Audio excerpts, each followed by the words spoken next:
Hello everybody, welcome back to MotoGP for yet more career mode. Today is going to be the Mugello MotoGP race with the Moto3 private team. Just a little update in the standings. Le Mans was the most recent race for the French edition, and I actually managed to get 14th position, and that was worth 2 more points for my private team and the Mahindra manufacturer. So quick look at the standings. You can see Danny Kent incredibly is still unbeaten. He's pulled out a nearly unassailable lead from Quartararo and Oliveira. You've got Navarro and Vasquez still 4th and 5th. Brad Binder unfortunately had a collision with me, and he's down to 8th in the championship, but in between Vinales, Masbu, Haneke, McPhee, etc, etc. So we move all the way down to the bottom of the point scores. You can see I'm well clear of Livio Lois, but I still have a little bit of work to do to catch up to Ono and Fanati. In the constructors standings, you can see Honda of course have 125 points as well, KTM on 88, Husqvarna 46, and Mahindra with just the 5. So Mahindra have a long way to go if they're going to be getting any points this season, but with Mugello, an always unpredictable event, we'll hopefully have a nice dry race and see what happens there. And there you have it everybody. A dramatic qualifying session has seen me take 3rd position on the front row of the grid on the outside, behind of course the impeccable Danny Kent and Miguel Oliveira. Navarro and Quartararo had no answer, as I had a few tenths of a second or even a few hundredths on them. Then Isaac Vinales, Nicolo Antonelli, Efren Vasquez, Alexis Masbu and Karel Haneke complete the top 10. So let's scroll through down to the very bottom just for your benefit.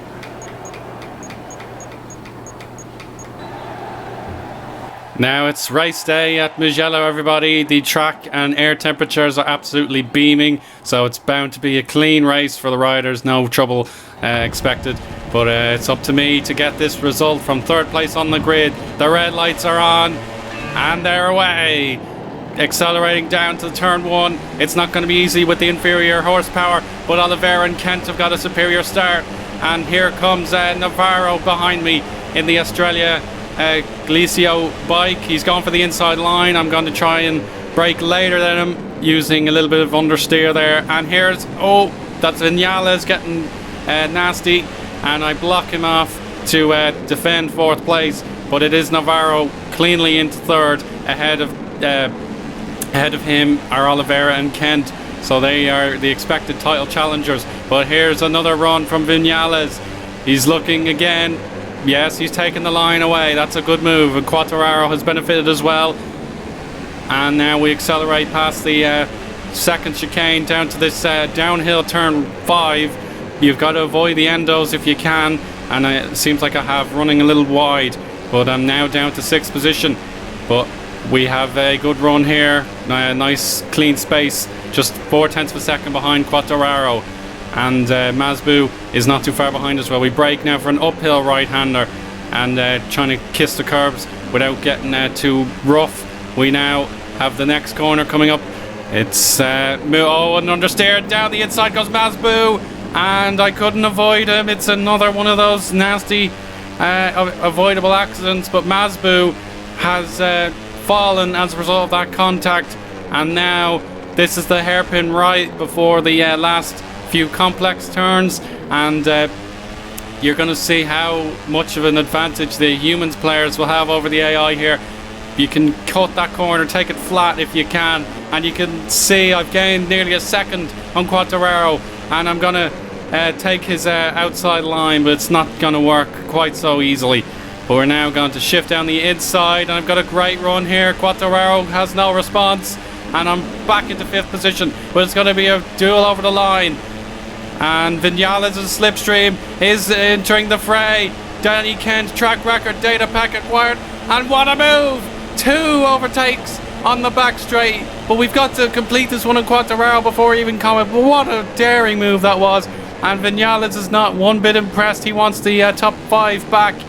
And that's a brilliant first set of turns, and the podium is back on. So we're now going to fast forward. Navarro is 8 tenths of a second clear, and braking now for the sector 2. And I'm closing that gap. It's only half a second. And I look behind me to see if I'm clear for this corner. No mistakes this time. And unfortunately, I have made a little mistake. So we're going to take a flashback to avoid the penalty, as I don't really like taking shortcuts, as you would have seen in the last episode. So we now resume as planned, and we take the corner a little bit better this time, and we can carry on with our way. So our tyres are getting hot. You saw the track temperature. It was really, really hot, and I've got to manage those tyres to the end of the race. And now we're going into the penultimate sector now. This is, of course, going to be trouble for Navarro. He's got no one to compete with. He's well behind the leaders, and now he's going to be a sitting duck. Here we go, taking the corner as flat out as I can. A beautiful overtake is on. If I can complete it, Navarro doesn't stand a chance. But I do understeer a little bit, and Navarro, he's got to get a quick acceleration, but no, my wider line has paid off, and I'm now on the podium again. Great set of laps here for the number 75. But now, can I do the unthinkable and catch up to the top two contenders, Kent and Oliveira? It's a new lap record for myself. You will see it on the bottom now. Oliveira right behind, or excuse me, Navarro right behind. And he's gone for the inside, pushing me wide. There's my track record. And Navarro takes third place back from me. This is just never ending. I'm going for it in turn 2. There it is, a little bit of a block. And turn 3 is clear. And Harman now can concentrate on those leaders. But it's going to be a huge fishing rod to catch up to them. It'll need massive effort. 2 seconds is the gap. And now turns 4 and 5 are relatively simple. And Navarro has no answer for Owen H5. Now, here's the next turn, and turn 6 actually, and now 7, braking as late as I can without falling off. And now we begin our fast forward. I am gaining a little bit of time on the leaders, but it's really going to be a huge ask. But I will get a benefit off this turn. You're going to see it in fast forward mode now. There you go. Look at that run I've gotten. And now with 2 to go, I have a faint chance to win this thing. And here we go. A little bit to trigger happy on the accelerator. But we're now heading down to the back straight across the line. It's going to be a 2 minutes 1. And Navarro is well away from me now. It's all about the top 2. Quartararo and Vinales battling away for the top 5. It's 1.3 seconds now. Continuing in fast forward mode, we're now gaining ever so slightly. These two are going to take time out of each other, but the final lap could be a 3-way dice. Who wants it the most? Will it be the unbeatable Kent? Will Oliveira finally end his undefeated streak? Or will Harman on the Mahindra take a shock victory? It's all on the line now. It's 1.2 seconds, but now it's going to be much less than that heading into the final corner. And yes, you can feel the tires coming away from me now, but I have a decent run. Oliveira is in reach. I have got that fishing rod stuck to his rear tire, and I'm going to reel him in as best I can. Kent has a lead of about 0.3 of a second. Oliveira will slipstream him as well. Navarro is way back, and we break now at the 50-meter board, and Oliveira's trying to get Kent to make an error, and I'm just going to sit back and watch. Maybe they take each other off. It seems unlikely, but it would be some way to win in Moto 3. Kent defending arduously here, but he's keeping it clean, which is great to see. Now heading into turns 4 and 5. It's a good run for the leaders. I'm a little slow, but now turn 6 is just a few meters away. It's got to be nailed on here, braking as early as I can, using second gear to survive it. And yes, I'm cutting the curbs a little bit, nearly risking an error. And now it's only 0.2 of a second between Oliveira and myself. I'm a little wide, trying to struggle up the hill. And again, oh, the corner, that's not good. No, that's it. No, that was a bad mistake, and I'm out of reach now. What a disappointment in that regard. And I'm going to actually cut this corner again. The bike has reached the cliff, and all I can do is nurse it home to the finish.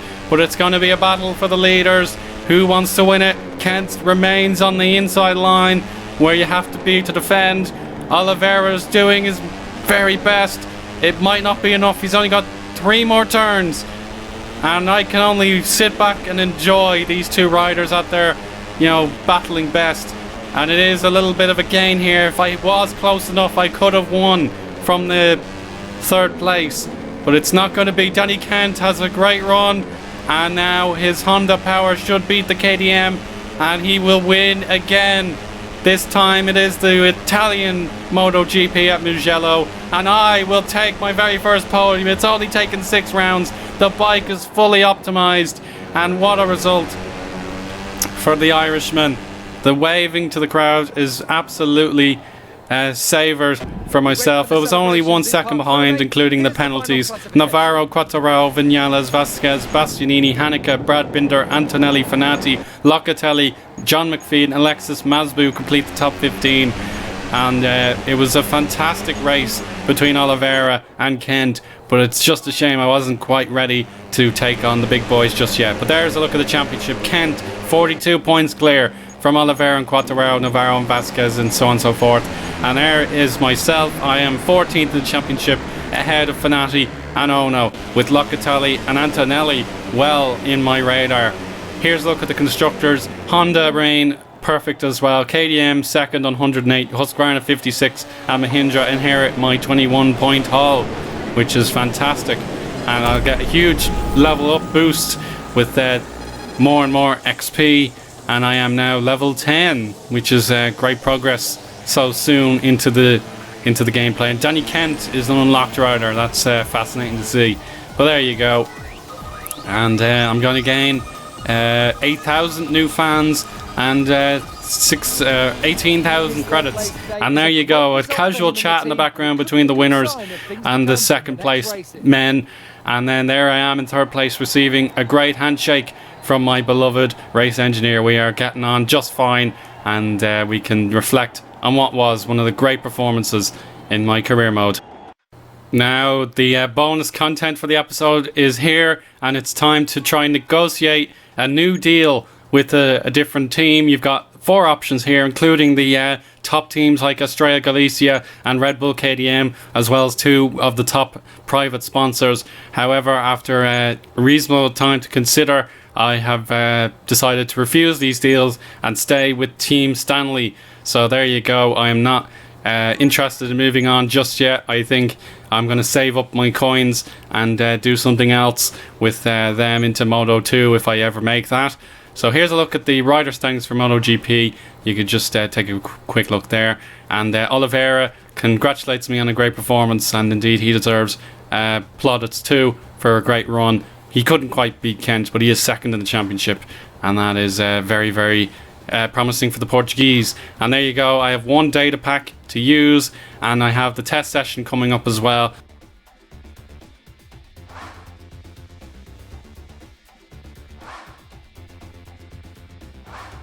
So I'm actually just messing around with the bike here. You can see the Husqvarna costs 80,000, so I could buy that if I really wanted, but with the fully upgraded Mahindra, I'm not really too sure about it. But let's move on to the private test and see how we get on. Now we've arrived at the test session, and it turns out I only need 1 data pack as opposed to the maximum 3 to complete my bike's abilities and have them at maximum. So pretty much after a fabulous race, there's just so much going on now. So let's see if we can beat that lap. There you go. I've done it within 3 attempts, and I got my excess data packs for my own personal reasons. Good crack. And let's conclude the episode with another high note after that stunning podium, nearly getting a shot at the win. And we'll move on now to Catalonia for the next race. I don't know when the next episode will be, but stay tuned for then. Bye now.